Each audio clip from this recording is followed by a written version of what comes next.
NTV निष्पक्ष, सत्यता की कसौटी।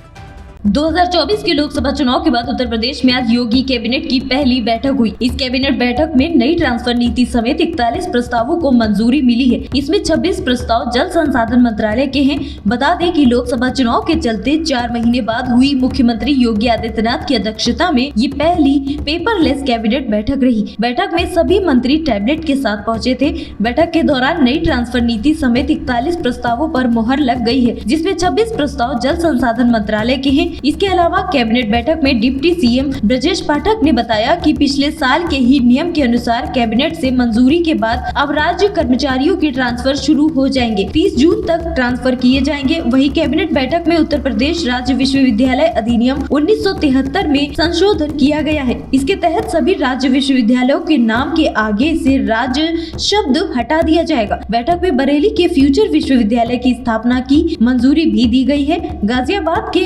HRIT विश्वविद्यालय की स्थापना की मंजूरी दी गई। 26 परियोजनाएं झांसी, जालौन, हमीरपुर, महोबा, चित्रकूट और ललितपुर की, और विंध्य में अपने मिर्जापुर, सोनभद्र की परियोजना है।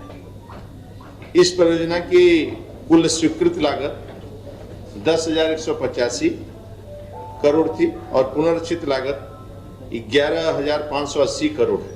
इस प्रकार की परियोजनाएं में और 1,394 करोड़ की वृद्धि हुई, जिसमें कार्य की लागत वृद्धि में 600 करोड़ ऐसे हैं जो कार्य के स्कोप में वृद्धि के कारण है, जिसमें मुख्यतः ग्रामों के अंदर पाइपलाइन की वृद्धि हुई है, मतलब गांव बस गए इधर उधर, पाइपलाइन जो बढ़ाना है।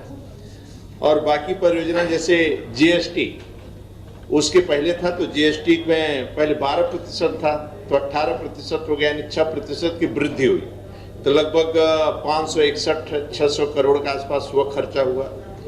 बाकी जो हुआ, सभी विभागों की NOC होती है, सभी विभागों को लिया जाता है, उसमें खर्चा होता है। मूल रूप से लगभग 500-600 लगभग करोड़ ये अपने कार्य योजना में स्वीकृति हुई है। ये पूरी हमारी 26 परियोजना थी। 26 परियोजनाओं का नाम लम्मा है, इसलिए बुंदेलखंड में जो बताया यही जिलों की परियोजना ये हमारी स्वीकृत हुई है।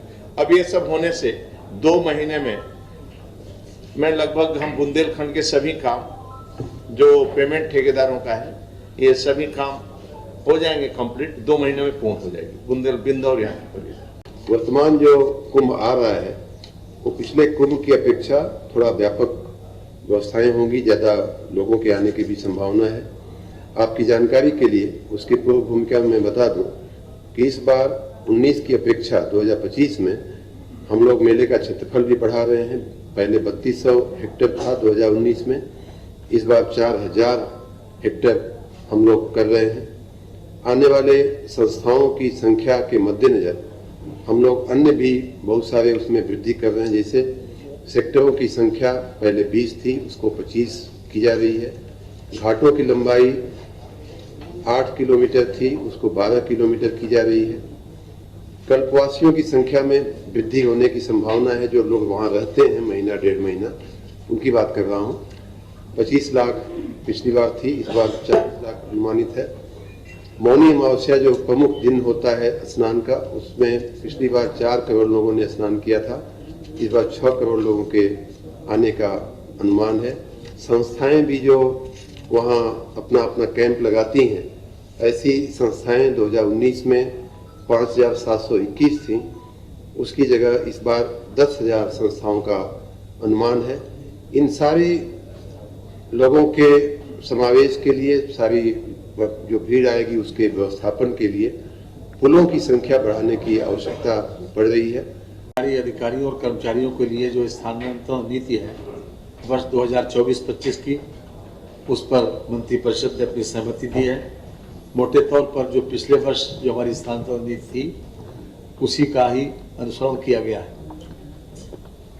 समूह का और समूह खा के अधिकारी अपने सेवा काल में संबंधित कुल 3 वर्ष जो पूर्ण कर चुके हैं जनपदों में, उनका स्थानांतरण किए जाने की व्यवस्था समूह का और समूह खा में जो अधिकारी अपने सेवा काल में मंडल में 7 वर्ष और जनपद में 3 वर्ष जो पूरे कर चुके हैं, वो स्थानांतरण नीति के अंतर्गत आएंगे। इसके साथ ही समूह का और खा का स्थानांतरण संवर्गवार अधिकारियों की संख्या अधिकतम 20% होगी और समूह गा और घा के कार्मिकों के लिए अधिकतम सीमा 10% रखी गई है और ये स्थानांतरण नीति ये सभी स्थानांतरण 30 जून तक पूरे किए जाने हैं।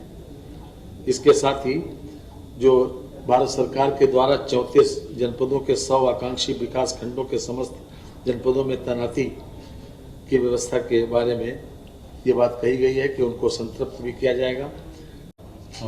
ऐसा है कि उच्च शिक्षा का विकास करने के लिए, उत्तर प्रदेश को उच्च शिक्षा का हब बनाने के लिए और अपने प्रदेश के छात्र अपने ही प्रदेश में उच्च शिक्षा का अध्ययन करें, दूसरे प्रदेशों में न जाए, भारतीय जनता पार्टी की अपनी सरकार ने एक तो प्राइवेट विश्वविद्यालयों को प्रमोट करना और अपने सरकारी विश्वविद्यालयों की स्थापना, हमारे संकल्प पत्र था कि हर मंडल में एक सरकारी विश्वविद्यालय अवश्य होगा। तो 6 सरकारी विश्वविद्यालय बने हैं, जो 6 मंडल अछूते थे उनमें उनका नाम रखा गया था, उसमें राज्य शब्द जुड़ा हुआ था, जैसे महाराज सुहेलदेव राज्य विश्वविद्यालय आजमगढ़, उत्तर माँ पाटेश्वरी देवी राज्य विश्वविद्यालय बलरामपुर। तो इन सब में राज्य हटाकर शॉर्ट करने के लिए उनका नाम माँ शाकुंभरी देवी विश्वविद्यालय सहारनपुर, महाराजा सुहेलदेव विश्वविद्यालय आजमगढ़, माँ विंध्यवासिनी विश्वविद्यालय मिर्जापुर, माँ पाटेश्वरी विश्वविद्यालय बलरामपुर, यह करने का प्रस्ताव पारित हुआ है। और उत्तर प्रदेश राज्य विश्वविद्यालय मुरादाबाद का नाम गुरु जम्भेश्वर विश्वविद्यालय मुरादाबाद करने का निर्णय लिया गया है, क्योंकि हम अपने आदर्शों को, अपने संस्कृति के जो विरासत है उनको उनके नाम से रखते हैं, तो संस्कृति और सभ्यता का उन्नयन भी होता है और जीवंत भी होती है, आने वाली नस्लों को हम सौंपते हैं। तो पहला प्रस्ताव तो ये गुरु जम्भेश्वर विश्वविद्यालय मुरादाबाद, जम्भेश्वर वहाँ के वहाँ पे बहुत आस्था है वहाँ के निवासियों की, इसमें प्राचीन मंदिर भी है और वहाँ के लोग इनसे सांस्कृतिक रूप से चेतना भी प्राप्त करते हैं। ऐसे ही 2 निजी विश्वविद्यालयों को मान्यता, इसमें लेटर ऑफ इंटेंट देने का प्रस्ताव पारित हुआ है, जिसमें एक तो है HRIT गाजियाबाद और दूसरा है फ्यूचर विश्वविद्यालय बरेली। ये दोनों ने अपने सभी मानक पूर्ण कर लिए हैं और सभी विभागों के अपमत प्राप्त इनके अनुकूल हो गए, इसलिए ये 2 नए विश्वविद्यालय खुलेंगे। और जब नए विश्वविद्यालय खुलते हैं तो शिक्षा में प्रतिस्पर्धा बढ़ती है, गुणवत्ता भी बढ़ती है। तो ये प्रस्ताव आज पारित हुआ।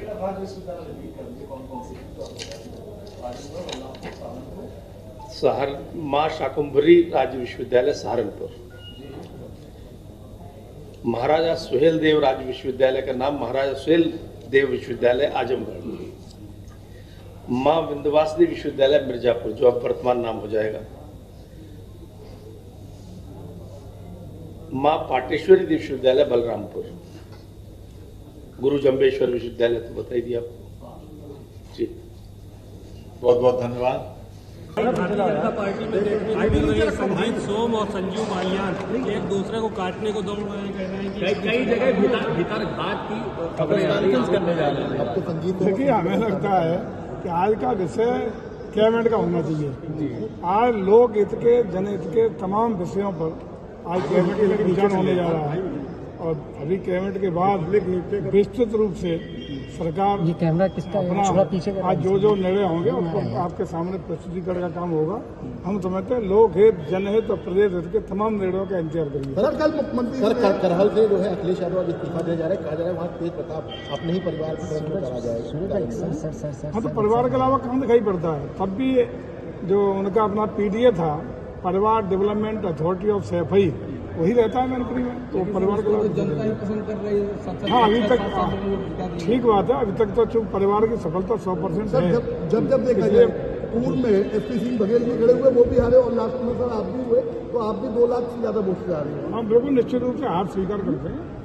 89 से मैनपुरी पे कंटिन्यू कब्जा मैनपुरी पे समाजवादी पार्टी का चला आ रहा है। इस बार भी कंटिन्यू है। अकेली सीट ऐसी प्रदेश की है जो कंटिन्यू समाजवादी पार्टी के कब्जे में है, उसको स्वीकार करते हैं। कहाँ हम लोग जनता जनार्दन का जो निर्णय है वो सिरोधार्य है, स्वीकार है। देश विदेश की ताज़ा खबर पाने के लिए हमारे चैनल NTV निष्पक्ष को सब्सक्राइब करें व बेल आइकन दबाना ना भूलें।